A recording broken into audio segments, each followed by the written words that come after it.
सरकारी मुलाजम पीएमए और वसा दे और सफाई वाले सारे सरकारी मुलाजम ला के राशिद शदीक की रैली नाल जा रहे हैं, लोगों नाल फ्रॉड कर रहे हैं, कड़ी चोर आ रहा है पिंडी विच।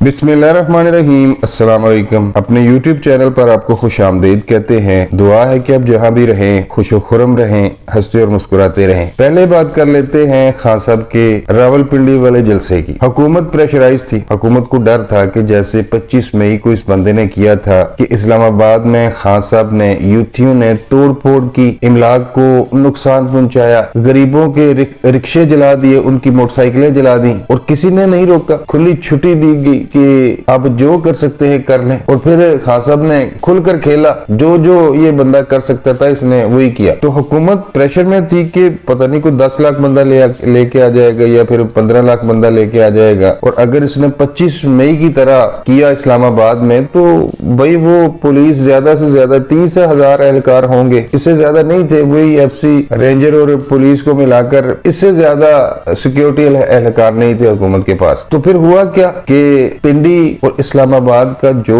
सरकारी मुलाजिम है उसकी ड्यूटी लगाई गई शेख रशीद और उसके भतीजे की कि आपने जो स्कूल टीचर है, जो सफाई करने वाला है, जो भी सरकारी मुलाजिम है उनको इन्होंने जमा किया और रावलपिंडी में ले गए। इसके अलावा KP के और चारों सूबों में जहां पर इनकी हुकूमतें हैं वहां पर पानी की तरह इन्होंने पैसा बहाया, सरकारी मुलाजमीन को नहीं छोड़ा भाई। और ये बसों की वीडियो सामने आ गई है जिनमें सरकारी मुलाजमीन को इनके जो सीनियर रहनुमा है वो भाई कह रहे थे कि आप आ जाएं, सब कुछ आपको देंगे। तो इतना सब कुछ करने के बाद पाकिस्तान का सबसे मकबूल लीडर कहता है अपने आप को, सब कुछ करने के बावजूद 3 से 4 हजार बंदा जमा हुआ। और कल फिर इसने वो जो मंसूबा बनाया हुआ था, अगर हकीकी मानो में कोई 8-10 लाख बंदा आ जाता तो भाई इमरान खान इस्लामाबाद को जला देता, जो इसके अजायम है। लेकिन चूंकि लोग कम थे और इसको ये भी मालूम था कि भाई अब तो पहले वाला सीन नहीं रहा, अब वो स्टैब्लिशमेंट नहीं रही जो इमरान खान के नाज नखरे उठा रही थी। और ये नाज नखरे क्यों उठा रहे थे इस पर भी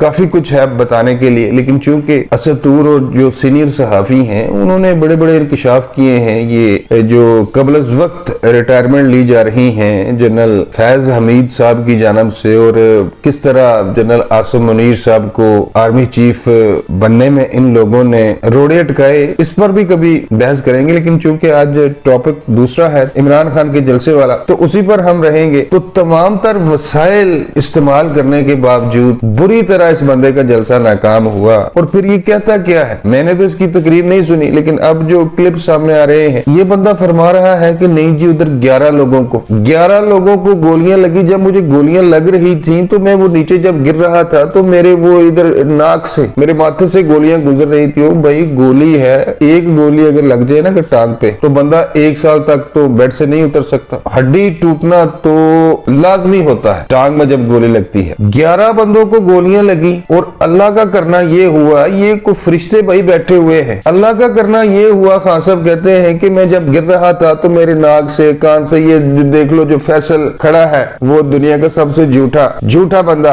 इसके गाल से गोली जब गुजरी तो वो खून ही खून था। और उसके अलावा हमारा वो जो एक क्या नाम है गवर्नर सिंध इमरान इस्माइल बलंडरी, उसके कपड़ों से 4 गोलियां गुजर गई जनाब। लेकिन उनको अल्लाह का करना ऐसा हुआ कि हमें एक भी गोली नहीं लगी, सब बच गए। और जो नीचे एक गरीब खड़ा था उसको गोली लगी। 1 माह पहले आपको वीडियो बनाकर दी थी कि वो जो मुअज्जम गरीब पाकिस्तानी शहरी शहीद हुआ है इस हमले में, उसको वो नवीद की गोली नहीं लगी थी भाई। वो नवीद को जब वो बंदा पकड़ रहा था, नवीद के पास जो गन थी उसका रुख तो मुखालिफ सिमत में था। तो मुअज्जम को जो गोली लगी है वो इमरान खान के कंटेनर से बैठे किसी शख्स ने उसे गोली मारी है ताकि इससे ड्रामे को हकीकत का रंग दिया जा सके। और भाई जो इस पे तफ्तीश हो रही है ये सब कुछ सामने आ चुका है। फैसल वाडा साहब ने अपनी एक प्रेस कॉन्फ्रेंस में कहा था कि मुअज्जम को गोली इमरान खान के कंटेनर से मारी गई है। तो गुज़श्ता रात का जो जलसा था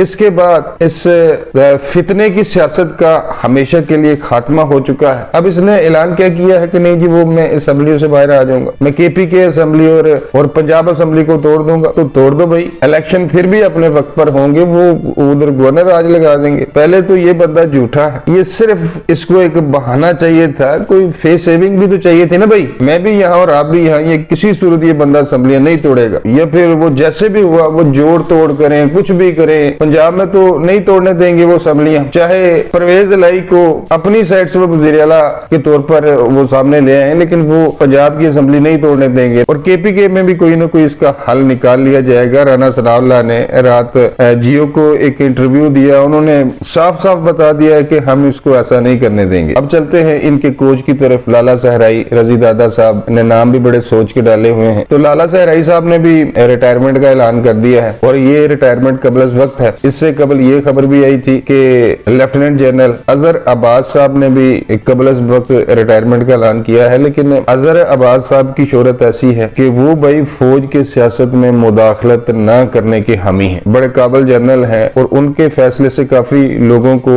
हैरानगी हुई।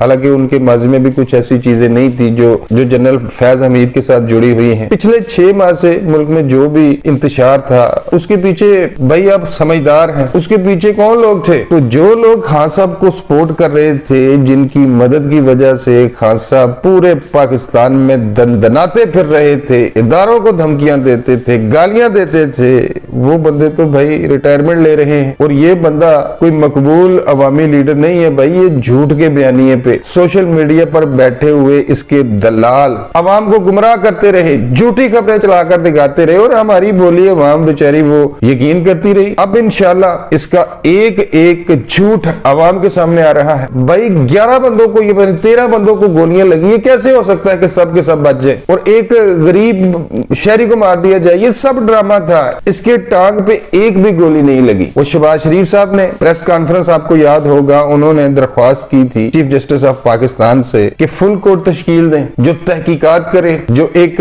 इंडिपेंडेंट मेडिकल बोर्ड बिठाए जो खान साहब का मुआयना करे। अभी तक तो वो नहीं बना। हम उम्मीद करते हैं कि सुप्रीम कोर्ट की जानिब से जल्द ही कोई तहकीकाती टीम बनाई जाएगी, जल्द ही कोई टीम बनाई जाएगी, जल्द ही कोई इंडिपेंडेंट मेडिकल बोर्ड बनाया जाएगा जो इस सारे मामले की इंक्वायरी करेगा कि भाई इस बंदे के, इस फराडिये के गोलियां लगी भी है। मैं आज भी पूरे वसूख के साथ मैं 100% श्योर हूं कि इस बंदे को गोली लगना तो दूर की बात है, गोली इसकी टांग से टच भी नहीं हुई। वो जो इसने वो कैमरे पे जख्म बनाकर, ये दुनिया का झूठा तरीन बंदा है। इसकी शक्ल पे आप ना जाइए, मासूम चेहरा बनाकर, रात को भी मासूम चेहरा बनाकर, वो 13 बंदों को गोलियां लगी कि, लेकिन अल्लाह का करना ऐसा हुआ कि कोई एक बंदा भी नहीं मरा। 4 गोलियां गुजर गई वो इमरान इस्माइल के कपड़ों से, लेकिन वो नहीं मरा। देखे जी मौजा हो गया। इसकी शक्ल पे ना जाया करें, ये बंदा झूठ बोलने में अपना कोई सानी नहीं रखता। रात वाले जलसे के बाद सियासी तौर पर यह बंदा तबाह बर्बाद हो चुका है, और जो इसके हैंडलर थे, जो लोग जिन्होंने इसे कचरे के ढेर से उठाया, और अगर आप उन पे भी कोई वीडियो या व्लॉग देखना चाहते हैं तो आप फिर असद तूर वाला गुज़श्ता रात जो उन्होंने व्लॉग किया है वो देख लें। एक एक चीज उस बंदे ने बताई है इन लोगों के बारे में जो खान साहब को इक़्तिदार में लाए थे। तो अब इंशाल्लाह अच्छे दिन आएंगे, पाकिस्तान की मैशत भी कुछ बेहतर होगी, क्योंकि गुज़श्ता रात खान साहब की सियासत का खात्मा हो चुका है और ये बंदा सियासी तौर पर यतीम हो चुका है और इसकी सियासी मौत वाक़या हो चुकी है। अब तक के लिए बस इतना ही, मिलता हूँ किसी नई वीडियो में। अल्लाह ने के बाद।